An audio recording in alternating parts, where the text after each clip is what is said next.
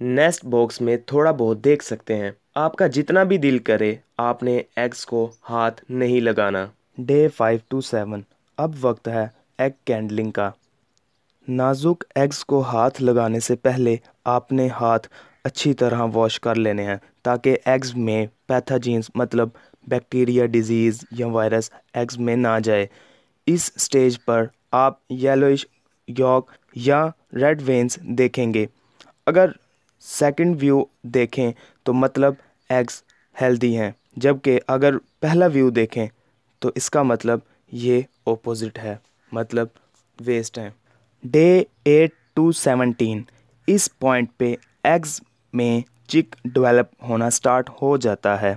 ये बहुत exciting stage है। ये आपको उम्मीद दिलाती है कि आपके घर में एक न्यू जूनियर बजी आने वाला है। यानी फीमेल एग्स को प्रॉपर अटेंशन देती है और रोल करती है, मतलब एग्स की साइड चेंज करती है।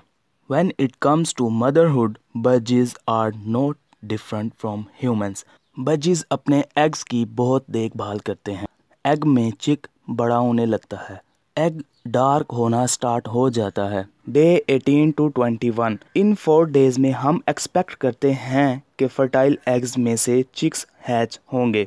बजी चिक को एग से निकलने में 2 दिन भी लग सकते हैं। ये बहुत एक्साइटिंग प्रोसेस है। सबसे पहले चिक एग में एक छोटा सा होल बनाता है और वो बाहर आने के लिए ज़ोर लगाता है और फिर बाहर आ जाता है। जब चिक एग से बाहर आ जाएगा तो वो पिंक कलर का होगा, परों के बगैर और छोटी बंद आँखों के साथ।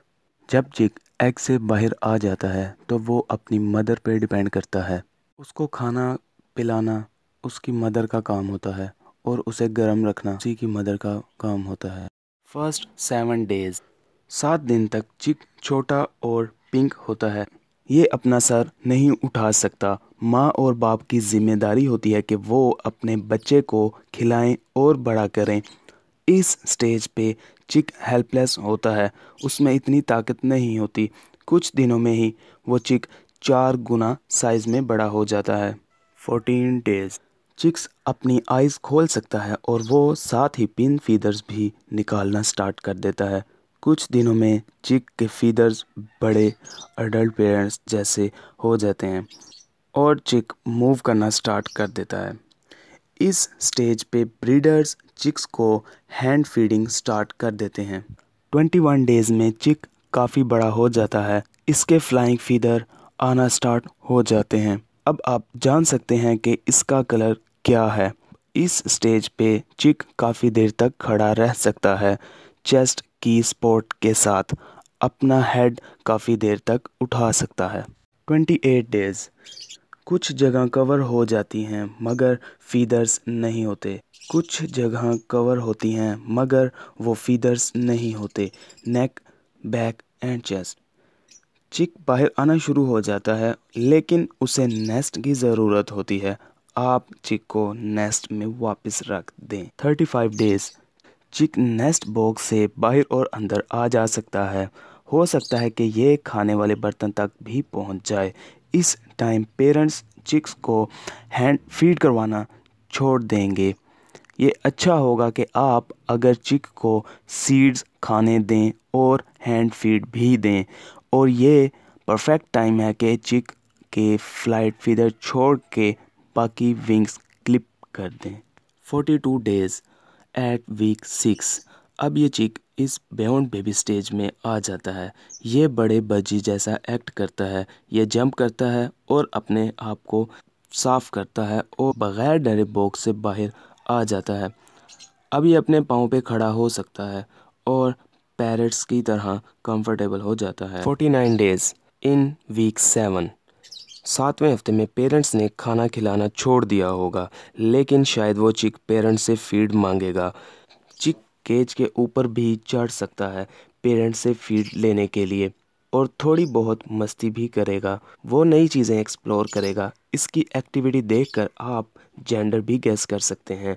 इस स्टेज पे मैं आपको रेकमेंड करूँगा कि आप चिक को सेकंड केज में शिफ्ट कर दें। 56 डेज़ अब इसे चिक कहना छोड़ दें। अब ये चिक नहीं है,